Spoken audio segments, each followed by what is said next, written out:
Habarlar gündeligimizde başlaýaryd. Ukrainanyň gündegorunda orsiýetçi separatistleriň lideri hökümet güýçleri bilen konflikt dowam edýärkä 100 000 adamy harby mobilizasiýa çağırmak planyny eglan etdi.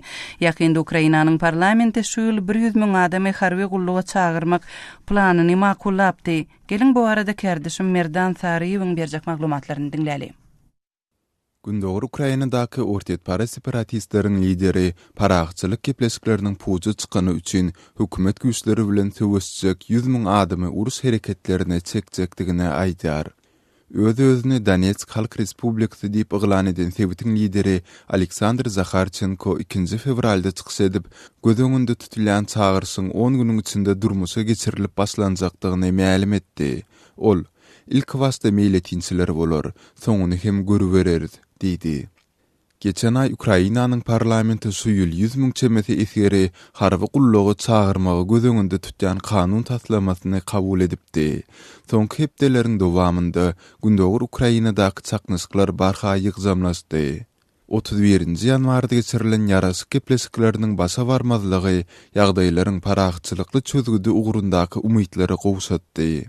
Jeňçiler öz hüjümlerini ýaýwanlandyryp, Donetsk we Lugansk vilayetlerini dolulugyny iýlemek bilen haýbadatdylar. Munyň netijesinde olar mart aýynda Russiýa tarapyndan basylyp alynan Krim ýarymadasyna barha gulaýlaýarlar. Ukrainanyň 2 fevralda beren maglumatyna görä, soňky 24 sagatyň içinde hökümet goşunlarynyň düzüminde töwüşýänlerden 5 esker öldürilipdir, 29-sy hem yaralanypdyr. Kiev häkimetleri soňky gije gündiň dowamında gündogor Ukrainada paraxt ýylatdan 5 adamyň öldürilendigine habar berdiler. Separatistler onuň 11 adamdygyny aýdyp, adamlaryň ölümine hökümet güýçleriniň sebäpkär bolandygyny öňe sürdiler. Mart aýynda gündogor Ukrainadaky konflikt başlanaly bäri bu urusda 5100-den köpräk adam öldü. Bu konflikt ortiýet Krim ýarymadasyny basyp alan soň tutuşdy. Ýurtda dartgynlylygy gowsadyr diýip umyd edilen Minsk kepleşikleri 31 ýanwarda oňoýly netije bermezden tamamlandy. 1 fevralda The New York Times neşri Amerikanyň administrasiýasynyň we harby häkimetleriniň Ukraina harby gorunuş ýaraglaryny bermek baradaky mesele täzeden garaýandyklaryny habar berdi. Häzir çelni Obamanyň administrasiýasy Ukraina gijelikde ýoluny görkezýän äýnekler, ilkinji kömek serişleri, inženerçilik enzamlary ýaly çäkli we göz günü harby maksatlara gönükdirilmedik kömegi berip gelýär. Sol bir wagtda da Kiev we NATO Moskwanyň Ukrainadaky ortiýetpara separatistlere günümel harby ýardam berýändigi barada delilleriň bardygyny aýdýarlar. Kreml özünün konfliktde gatnaşandygy baradaky aýplamalary inkar edip gelýär. Ukrainadaky soňky ýagdaýlar barada kärdeşim Merdan Sariýewiň maglumatlaryny dinlediňiz. Hormatly radio dinleýijiler, Azatlyk radiosynyň efir tolkunlarynda gozulýan meseleler barada maglumatlar azathabar.com web saýtymyzda hem siz üçin ýeterlidir. Azathabar.com web saýtymyzda Türkmenistandan derweden.net ýa-da garawum.info proxy saýtlar arkaly girip bilersiňiz.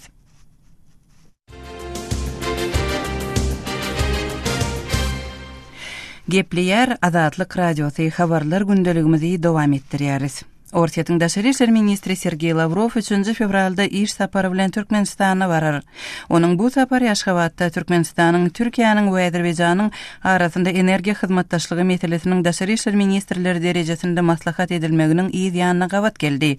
Ortiýetiň daşary işler ministrligi Lavrowyň Aşgabatda häzirki saparynyň dowamında aktual meseleleriň maslahat ediljekligini habar berdi. Iki ýurduň arasyndaky şuňky iň aktual meseleler barada ortiýetli siýasy bilermen Ortiýetiň Ilmlar Akademiýasynyň ýanyndaky Merkezi Aziýa, Kafkaz we Balkan döwletleri boýunça ilmi merkeziň müdiri Artyom Ulunyan bilen söhbetdeş bolduk.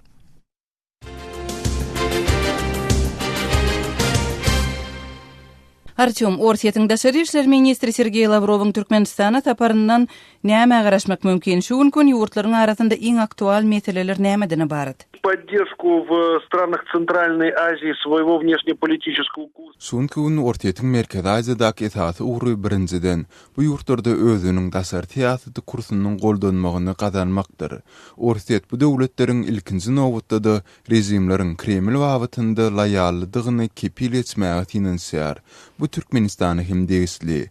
Selide tebii resurslary we çygymal meselesiniň gozuljagyny hem garasmak mümkin. Edil häzirki pursat beýliklerden tapawutlanýar. Lavrowyň häzirki sapary ortaýyň halkara derejesinde üzüňeligini Moskwa garşy sanksiýalaryň girdilmegine gabat gelýär. Selide Ýewropanyň we Ewroatlantik güýçleriniň dürli regionlarda aktivleşen döwrüne gabat gelýär. Seylilikde Lavrov üçin Aşgabatyň goldawyna eýe bolmak möhüm mesele bolup durýar. Bu mesele onuň mundan öň Merkezi Aziýa regionuny, Özbekistana we Täjikistana eden saparlaryna da hem ähmiýet berilipdi. Имели особое значение. Lavrowyň agdalan ýurtlara saparlary ýurtlaryň bähwitleri nokta nazaryndan näme derejede üstünlükli boldy? Ну, я бы сказал так, что Узбекистан... Özbekistanyň ýol başçylary Moskwanyň Karimowa goldaw bermegini isleýärler. Täjikistan barada aýdylanda, ýagdaý ortaýyň Täjikistanda harbylarynyň bolmagy bilen çylşyrmlaşdyrylýar. Prezident Rahmon bir tarapdan harbylaryň bolmagynyň öz rejimine goldaw hökmünde ulanmagy isleýär. Başga bir tarapdan bolsa, munyň özüne garşy ulanylmagyndan gorkýar. Häzirki ýagdaýyň ortaýy üçin üstünlükli tarapy Moskwa regionda ýagdaýyň öz gözegçiliginden başga tarapa ütkemezligini isleýär. Bu häzirlikçe basa barýar. Emma mundan beýlek näme boljagyny aýtmak kyn. На данный момент пока. Будет дальше довольно трудно сказать. Lavrowyň Aşgabatda saparynyň öňü sirasynda Aşgabatda Türkmenistanyň, Türkiýanyň we Äzerbeýjanyň arasynda türkmen gazyny Türkiýe aktyrmak barada gepleşik geçirildi. Bu saparlaryň arasynda haýsy-da bolsa baglanşyk barmy? Я бы не сказал, что, конечно, нынешний визит Лаврова исключительно... Men Lavrowyň häzirki saparyny onuň öňü sirasynda bolan gepleşikler bilen baglanşdyrmazdym. Emma Kremliň postsovet giňişliginde energiýa teristlerini öz monopoliýasynda saklamak we öz syýasy maksatlary üçin ulanmak ideýasyndan el çekmeýändigini bellemek zerur. Şonuň üçin energiýa bilen bagly islendik bileşikler Kremliň howa tyrlanmalaryny artdyrýar. Türkmenistanyň, Azerbeýjanyň we Gazagystanyň Ýewropa bilen gatnaşyklaryny östürmäge gyzyklanmalary bar. Türkiýe hem bu ýerde möhüm rol oýnaýar. Türkiýanyň ortaýy öz içine almayan ýeni bir akyma gatnaşmagy elbetde Kremliň howa tyrlanmalaryny artdyrýar. То, конечно же, это вызывает определенные опасения у Кремля. Ortaýetli syýasy bilermen Artyom Ulunyan bilen geçirilen söhbetdeşligi dinlediňiz.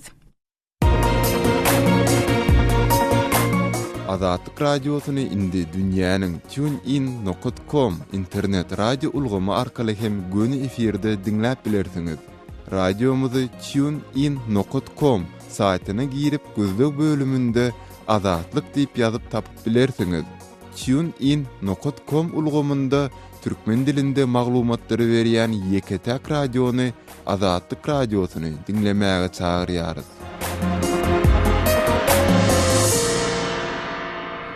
Gepleýär Azatlyk radiosyny habarlar gündeligimizi dowam etdirýäris. Eýranda Türkmenistanyň bir raýatynyň içalyçylykda aýplanyp uzak möhletli türme tutsaglygyna hökm edilenligi habar berilýär. Oňa aklawçynyň hem el ýeterli dälligi aýdylýar. Bu ýagdaý barada kardeşim Muhammed Tahiryň berjek maglumatlaryny dinläri. Türkmenistanyň raýaty Iranda uzak möhletli türme tutsaglygyna hökm edilen we Evin türmesinde bendilikde saklanýan Çara Muhammed Muradowyň häzirki döwürde tutsaglykdaky 6-njy ýylyny başdan geçirýändigi habar berilýär. Bize goşan maglumatlardan ma'lum bolşuna görä onuň aklawçysy ýok. Oňa maşgalasy bilen hem habarlaşmaga mümkinçilik berilmeýär. Türkmenistanyň Irandaky ilçhanasynyň işgärleri bilen bolsa ýylda bir-iki gezek duşuşdyrylýar. Iranyň Hira adly habar agentliğiniň maglumatyna görä Muhammed Muradow Türkmenistanyň bähwidine içalyçylyk edenlikde aýplanyp 2009-njy ýylda ýapyk gapylaryň aňyrysynda geçirilen suwtda 21 ýyl türme tutsaglygyna hökm edilipdir.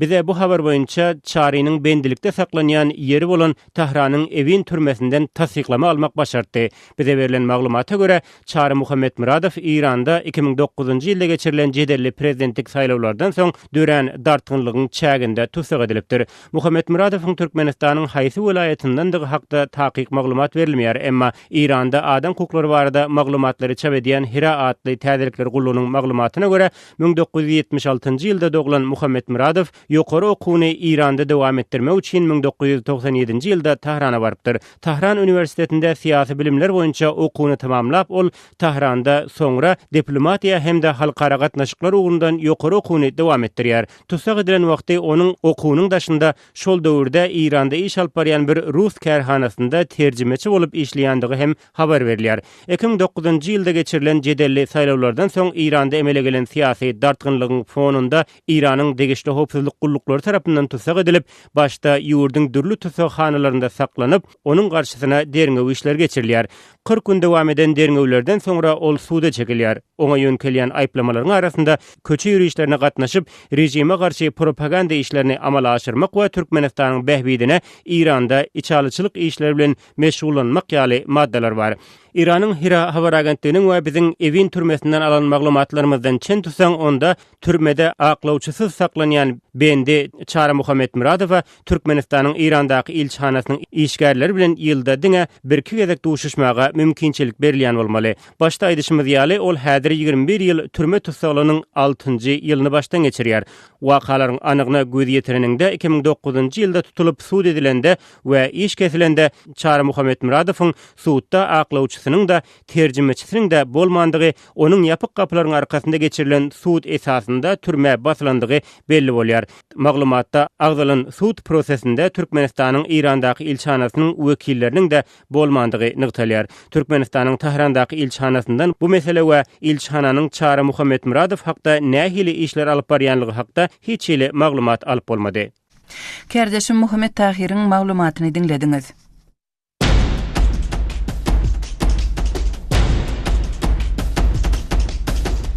Azatlyk radiosynyň Azatlyk TV bölümi indi YouTube internet saytynda hem işläp başlady. Sahypamyzyň sallasy youtube.com/Azatlyk online. Azatlyk TV'niň YouTube'daky sahypasynda Türkmenistanyň, türkmenistanlylaryň, dünýä türkmenleriniň durmuşy bilen bagly resmi metodda görkezilmeýän gyzykly we täsirli video ýazgylary, sesli şekilleri görüpilersiňiz.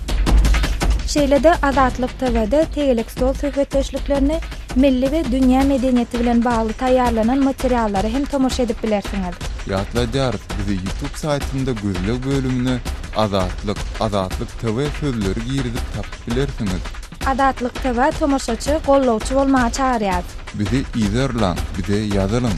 Azatlyk TV.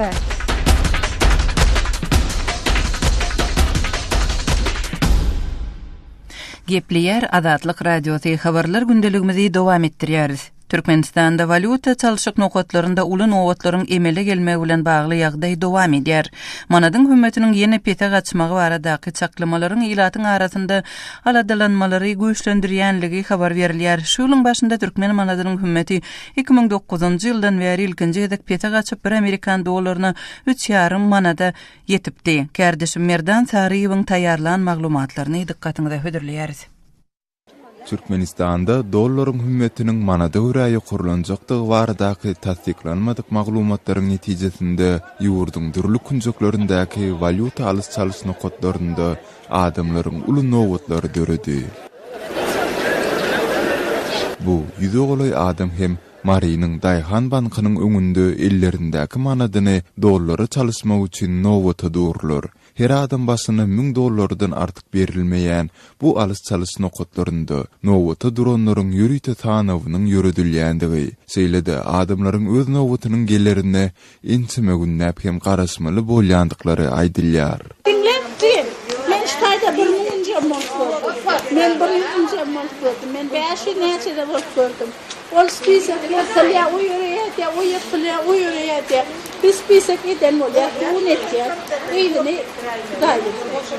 Ne heýän çekip alýar, alýar hem alamam. Käwada spisak herifler, käwada mir pasport alýar.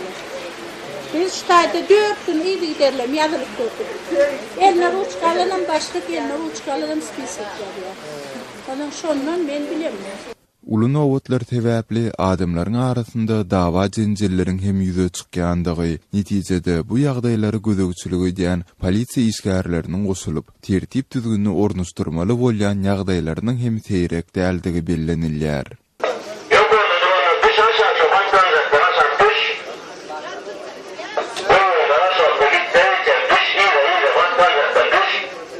Maradaky nowatlar bilen bir hatarda $1 5 manada yetjekdigi baradaky ila darasyndaky gurrunlaryň netijesinde paýtagt Aşgabatyň alys-çalys nokatlarynda hem dollar satyn almakçy bolýan adamlaryň uly nowatlary emele geldi. Ýatlap geçdik, geçen ýylyň aýagynda hem 2009-njy ýyldan bäri saklanyp gelen manat dollar gatnaşygynyň ütgejekdigi baradaky ila darasyndaky gurrunlar sebäpli Türkmenistanlylar ellerindäki manadyny dollara çalysmagy howlugypdy.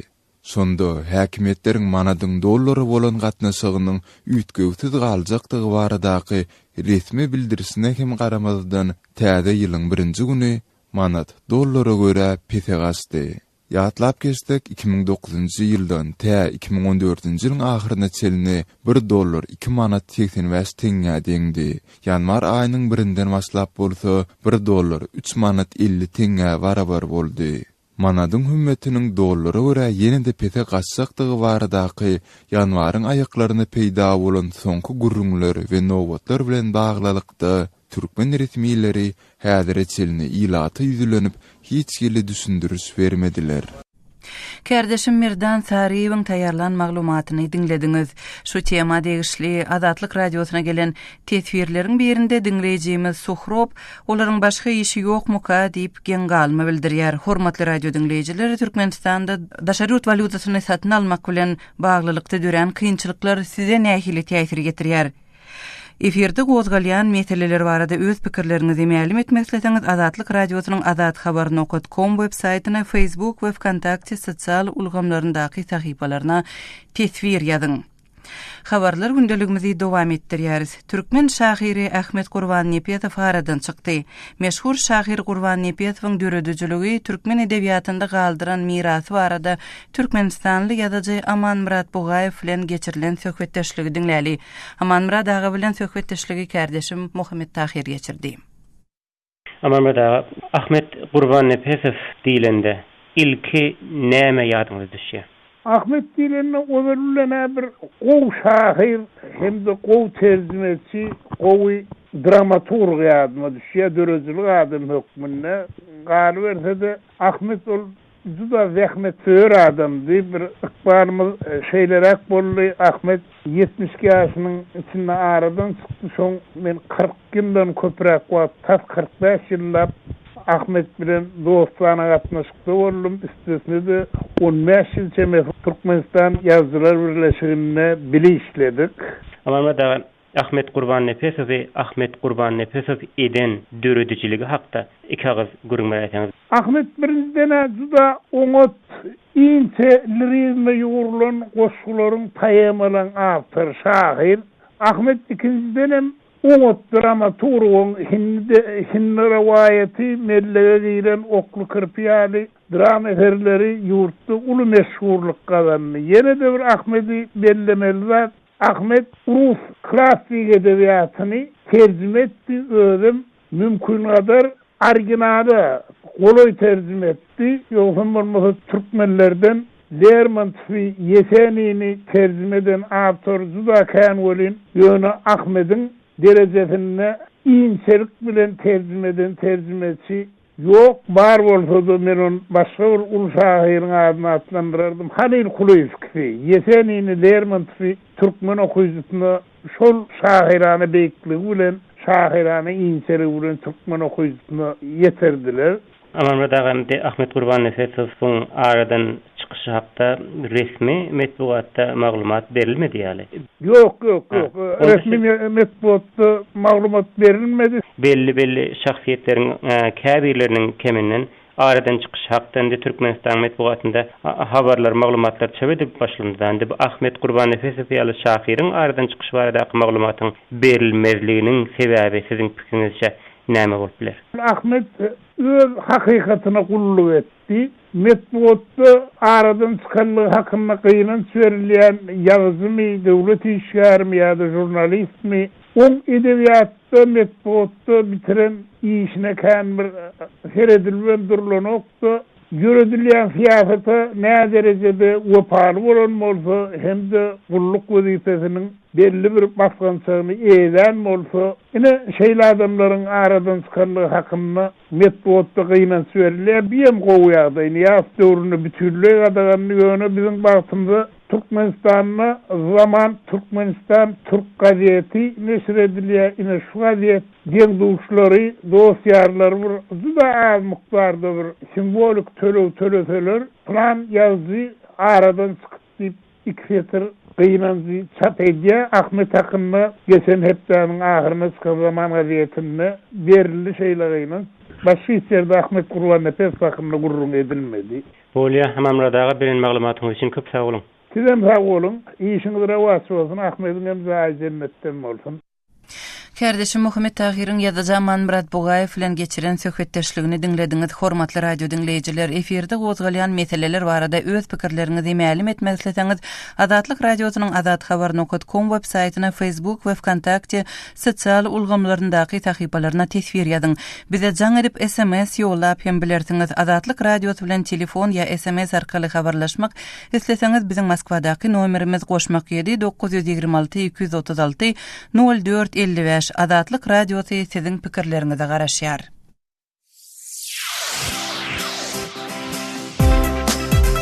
Hormatly dinleyijiler, Adatlyk radiosynyň maglumatlaryny Kontakty sosial ulgamynda hem izlerlap bilersiňiz.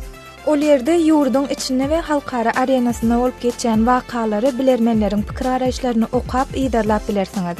Şeýlede Kontakty arkaly biziň bilen habarlaşyp, maglumatlaryňyzy hem galdyryp bilersiňiz. Biziň Wkontakte sosial ulgamyndaky sahypamyzda Adat Habar salgysynyň üstü bilen tap bilersiňiz. Gaýtalaýarys. Adatlyk radiosynyň Wkontakte sosial ulgamyndaky sahypasyny gözlew bölümine Adat Habar ýazyp tapyp bilersiňiz.